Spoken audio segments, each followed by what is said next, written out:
Happy Monday. Welcome to the Monday Duo podcast. Happy Monday, everyone. Today we are going to discuss an important topic, change. It's a constant feature of our lives, but unfortunately, it often has a paralyzing effect. Naturally, we feel unsafe, anxious, and it's all about the unknown that is happening. I actually quite like this topic because it comes up to me on a day-to-day basis as human resources. Also, I think it's a perfect time to discuss change as we just starting the second quarter of 2026, spring going into summer, a time maybe some of us have already made some changes from your New Year resolution, or you are in the middle of a change, or you're somewhere in between. So whether it is a changing a habit, a place to live, a relationship, or even a job. So, we'll be talking about how to support our body and our soul in a time of change, how to prepare for that, what to avoid, and we will be talking about it from the different perspective. So, about the HR perspective, about the breath worker perspective, about a nutrition perspective, and about human design analyst perspective.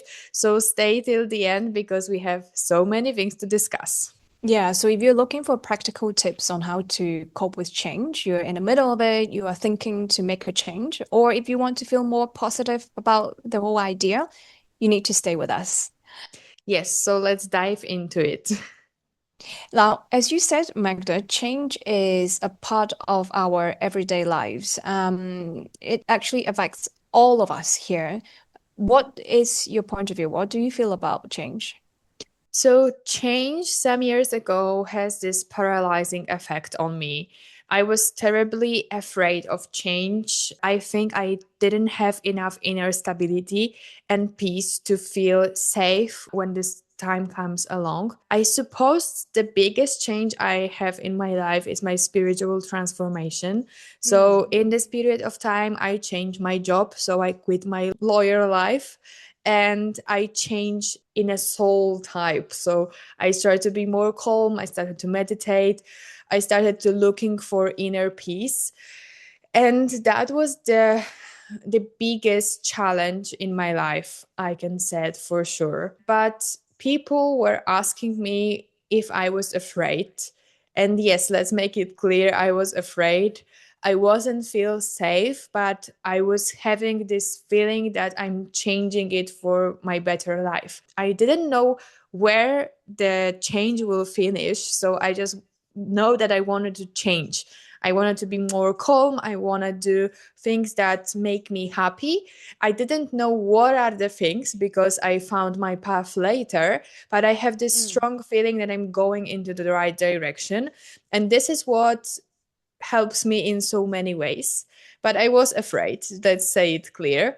So what's the hardest part of this journey for you? Like, So the hardest part was people's opinion about that because mm, in that period of time I was really taking care of what people thinks about me, and mm, I've heard so many opinions that I'm young, I don't have a husband or a partner, I don't have kids, so I can turn my life upside down without any consequences. And what they don't see is that I was by myself in this change. I need to take care of me emotionally, financially, all by myself. There was no one to help me, to hold me. Of course, I have my friends and family around me, but it was not a person that was next to me that can help me on my daily basis. So, what was the hardest thing? It was that people were thinking it's easier for me, but it doesn't sound like this when I mm. was there. And it's not about comparing which way is easier than another. I think it's all about that we don't know what is happening. It's in our lives, in our friends' lives. In it's not that there will be a best moment or the worst moment to change.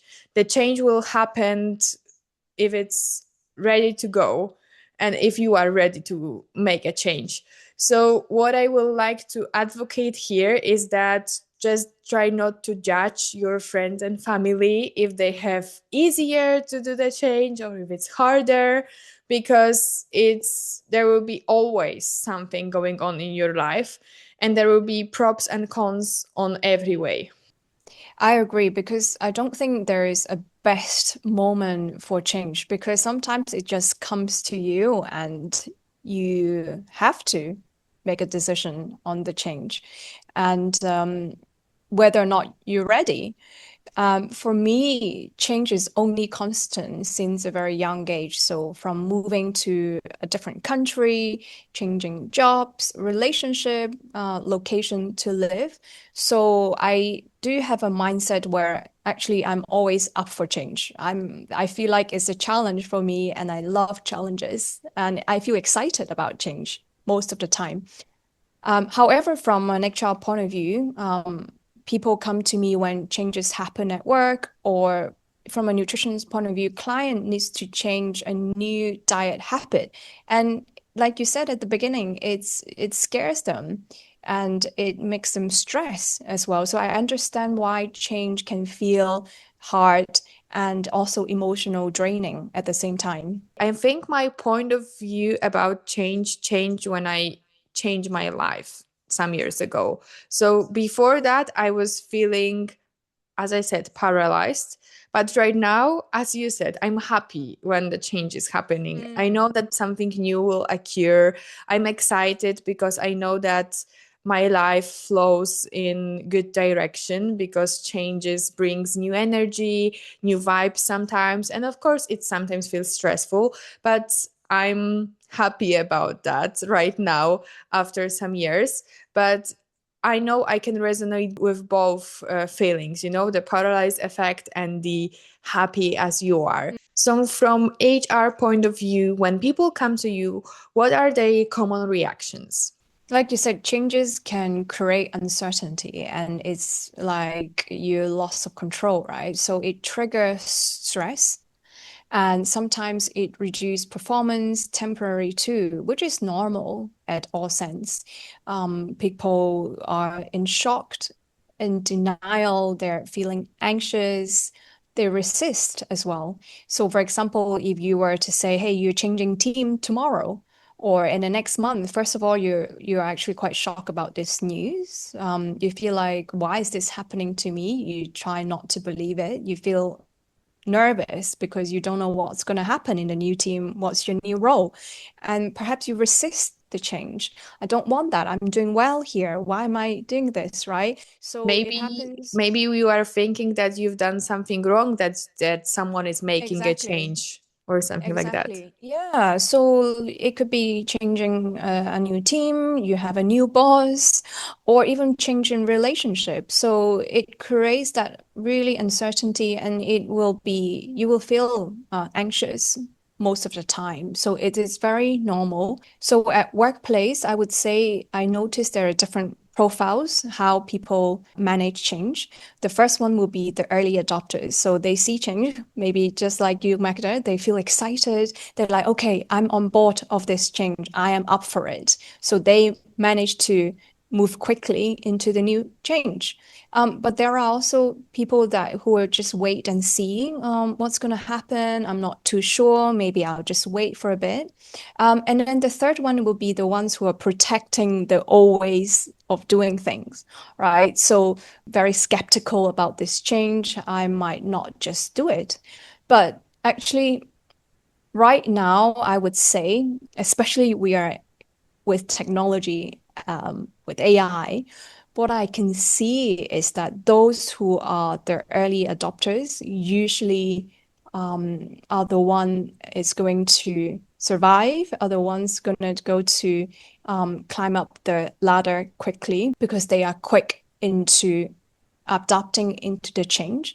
And for those who are, I'm going to wait and see, or the ones that who are stuck in their old ways, unfortunately, they might not be able to survive or they will get eliminated, right? If I can suggest you to become an early adopter, the earlier the better. But we can talk about the mindset later. Right now, I will not even jump into the whole AI conversation for the time being. because Yeah, we will talk about it later, but I think that I'm the perfect example that you can change. So, as I said, I was the protector of the old ways, as you said before, and right now I'm hopefully early adopter. So yeah. I like that. And I think it's all about the safety and the grounded element that we will talk about soon. But first, let's finish the HR topic. Since you are in your HR hat now, tell us what advice you can offer to change from your perspective. Well, my role as an HR is to ensure people understand what is change, why it is happening, and how it affects them. There is two perspective, one that is implementing the change and the one who is affected by the change, right? So if Mhm. you are the one who is implementing the change, say you are the leader or you are a landlord, right? You want to ask your tenant to leave early, right? So you are the one that who's implementing the change, or you're the one who is delivering the message of change to someone else. I would say you need to always put people first, right? So involve your employees early, your tenant early, have conversation with them, and listen to their concerns. And if you can adjust your change slightly to make them feel better, make the whole process feel better, there's always no harm to over communicate. So again, if you're the one implementing change, you need to clarify on why there is a change, what is the change, and what it means for the other person, right? So you Step could by step introduce communication. exactly. You can introduce step-by-step communication. Try to avoid stacking multiple big changes at once. So as a leader or as a person who are implementing change, if you can show your vulnerability at this time, if you can show that you're curious, you're willing to hear the other person and maybe make a new solution for it to work, it will help for the process and it will help to ease the anxiety of the person who is experiencing change. So, what about people who are affected by change? Yeah, so when they come to me, uh, whether again, if it's a new boss they have, they're changing to a new team, I would focus on what they can control at that moment, right? Their emotions, their mindset that they can choose to have, some of the skills that they can build, and conversation that they can initiate. So a couple of things when they come to me, usually is at the beginning of your journey, Magda, they feel nervous, they're anxious, they don't know what's happening. So I try to ask them name their emotions. So how is this change making you feel? Right? So to name them so that they are able to process their emotions, their feelings as well. Of course, my job is to hear them. So they will start venting. But then I would try to limit the unproductive venting because there's no point for you keep saying, "Oh, I'm so sad, I'm so unhappy, I'm disappointed," going on and on and on. It's okay to vent, but you need to also be mindful not to go down into that rabbit hole. So try to limit the unproductive venting when you can. Now, like I said, I'll try to help them to break changes into small steps and short-term goals. For example, like I said, if they are changing teams, what things they need to do before that happen. Maybe to have an understanding of their new job scope or talk to the new team members to see what's the team like, talk to the new manager, and short-term goals. For example, by the second week, I should have done that, by third week, by fourth week. So then these are the things that they can take action already, right? And also to ask for clarity on the new role, the responsibilities, priorities. So talk to your manager. What do you expect me in your new team? What are the priorities you want me to do? And what is my role? It applies the same if you have a landlord asking you to leave. within 1 month, you also need to clarify with him or her about when do you want me to leave, by which day, which time. Do you want the flat to be completely empty? Do you want it to be uninstalled? So try to clarify these things so it helps you to go through this uh, moments as well. I love So I would when say, you see when you put your HR hat, you are just really precise, like just go step by step. I love the energy you are yes. vibing here. Because it really helps, especially when there is somebody who is so anxious and they don't know what to do. So my role is help them to find clarity in the midst of change, right? So again, is to going back to my point. So you should ask for frequent checks in with your manager, with your landlord, with people that who is implementing change during this transition periods.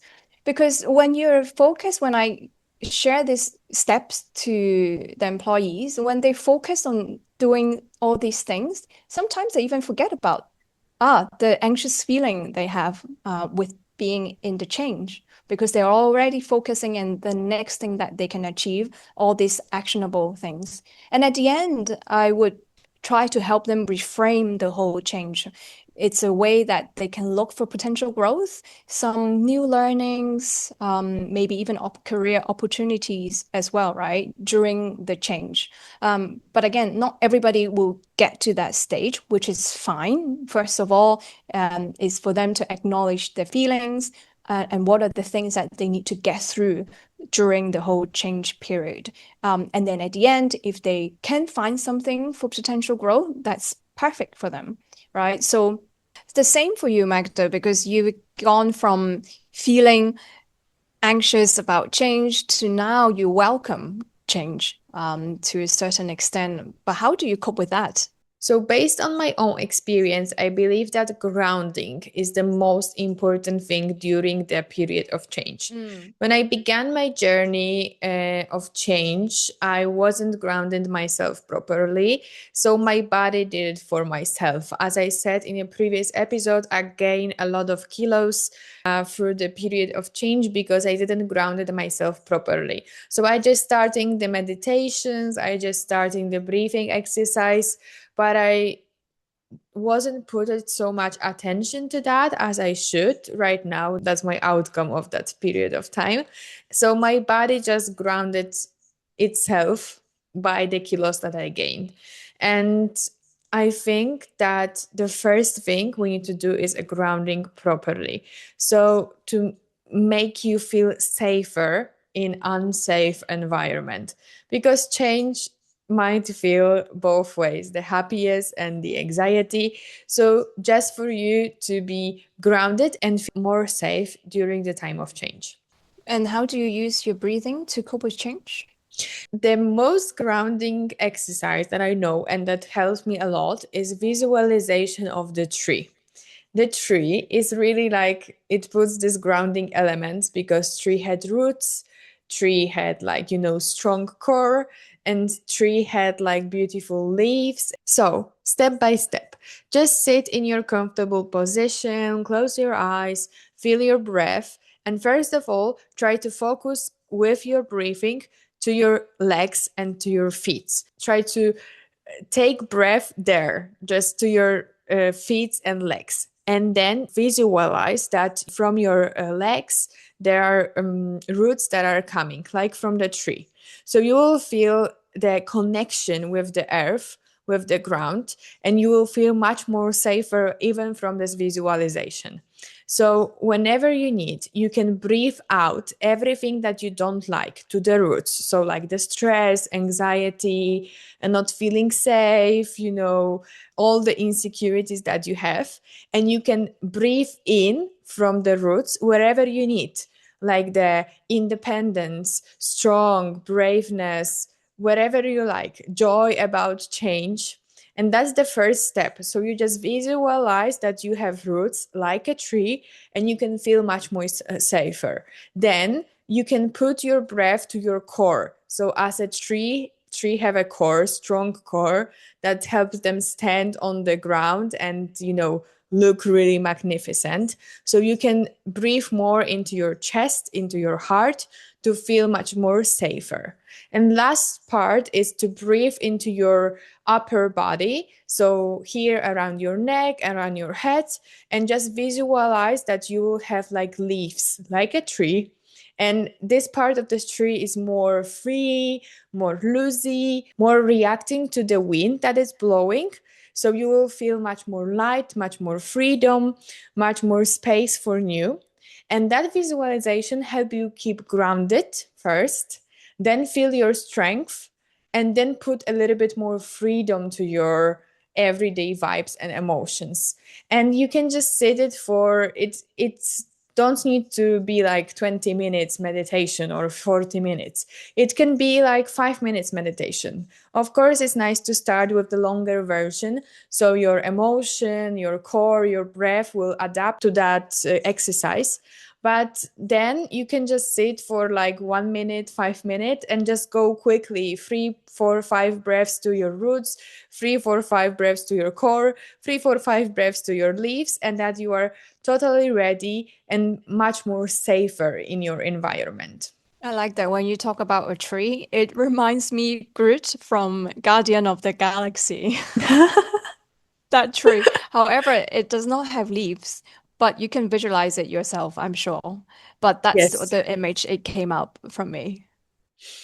And now let's talk about nutrition. So, is there anything we should eat during the transition and anything we should avoid?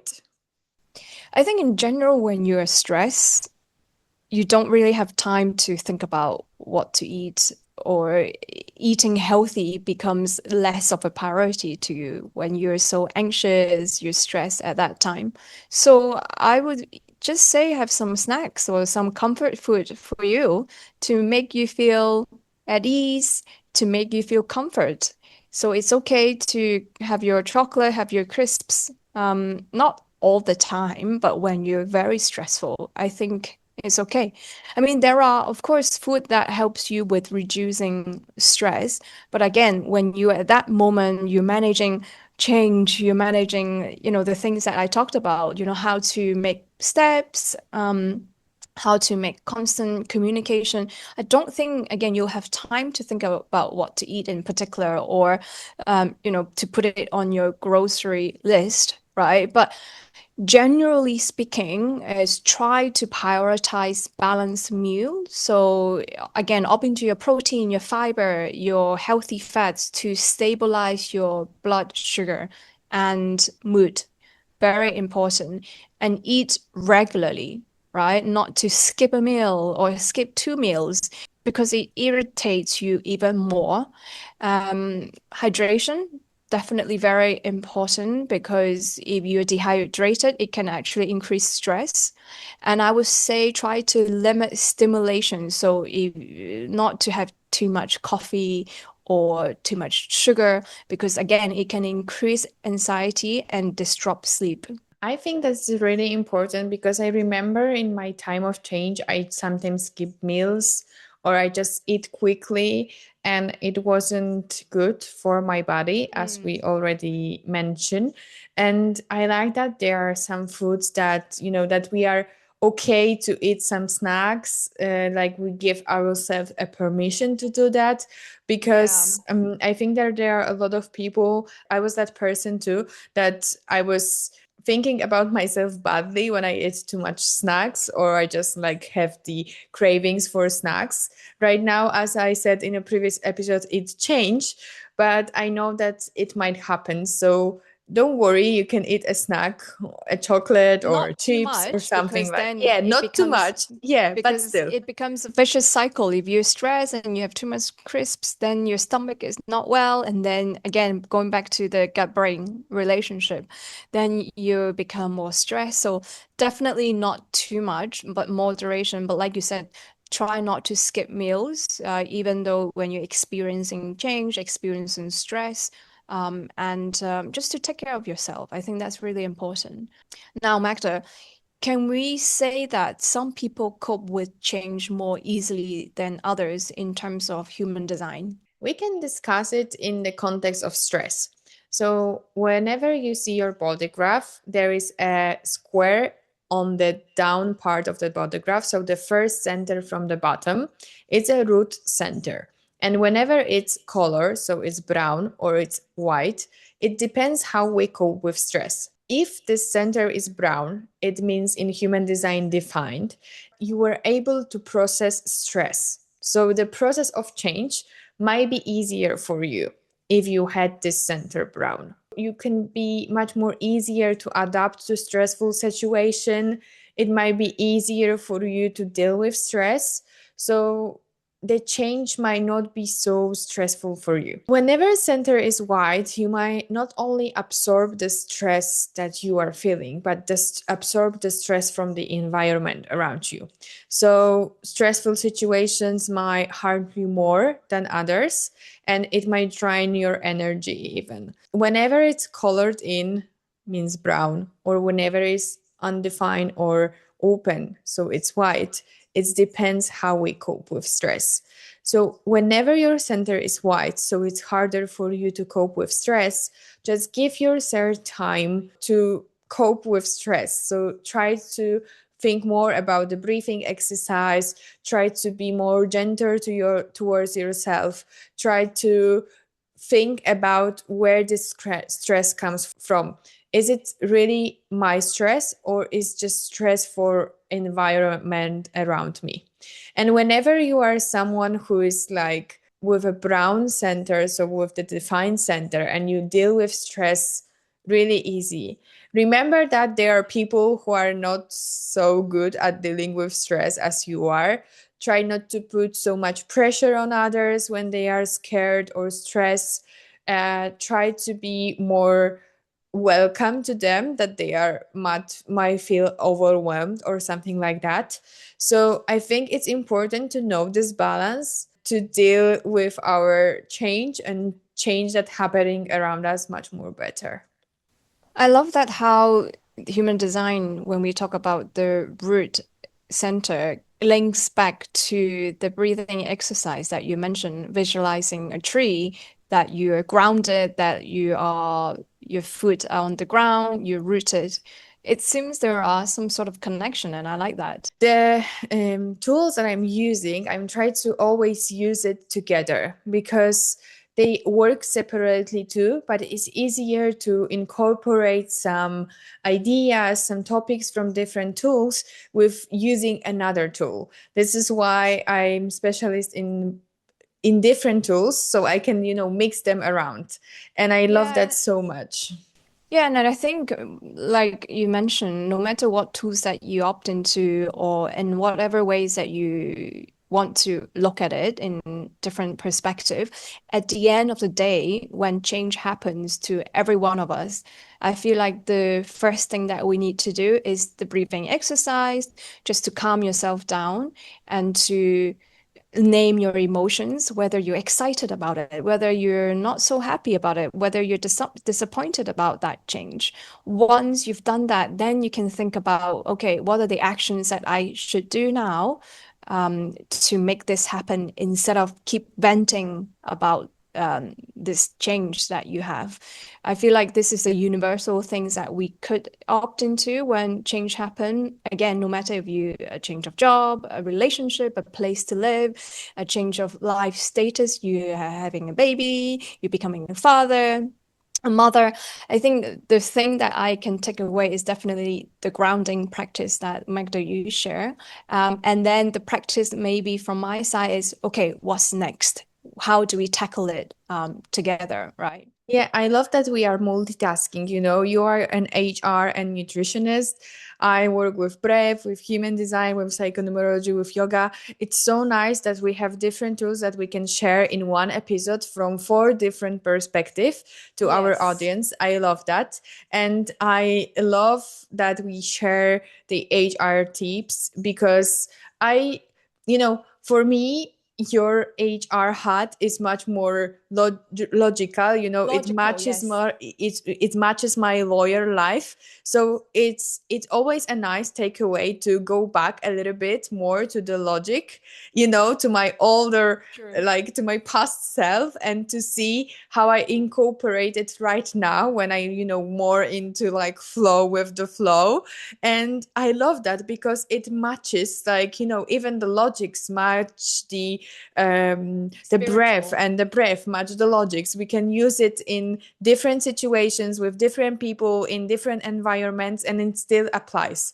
So I love that So there's episode. no best way to do it in whatever way that suits you, right? Yes. So you can pick Perfect. whatever you like from this episode. As we said, I think in one episode we said that it's like a plate full of different food, and you just pick whatever you like. It's not Yes. about you eating the whole plate. It's about what you like. You can taste everything on this plate and then just pick whatever you like the most. And I love that. And it's in everyday life, it's in spiritual development, it's in your career changing, in your relationship. You can just apply that rule and just flow with the flow, as we said. So I hope this episode has helped some of you, whether you are going to start a change, you are in the middle of a change, or you want to do another change. So that's a wrap for today. Thank you so much for watching. Next week we will have here guests. See, can you tell us more? Yes, one of my favorite topic, which is traditional Chinese medicine, TCM.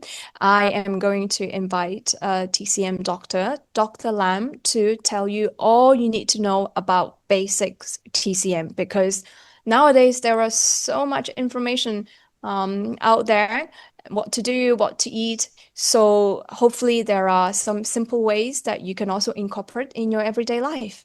I'm so excited for this episode and learn more about TCM. Right now, please comment, subscribe, like, and let us know what you think about this episode, how you cope with change. We will love to read your comments. And so, see you next Monday. Bye. Bye.